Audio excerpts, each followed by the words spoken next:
do you buy right at the open? I usually look at the open at the 1 and 5 minute charts.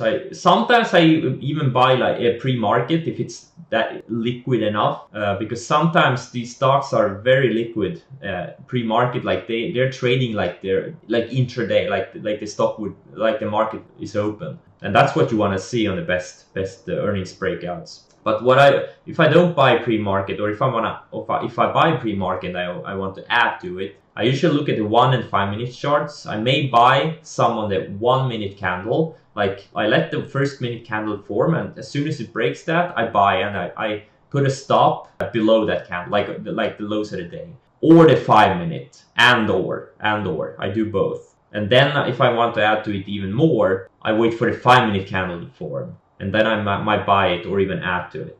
So that's I like opening range breakouts. That's a big deal, and you can define them in many ways. You can use like any kind of time frame. You can use the 30-minute chart, or 60-minute chart, or 5-minute chart.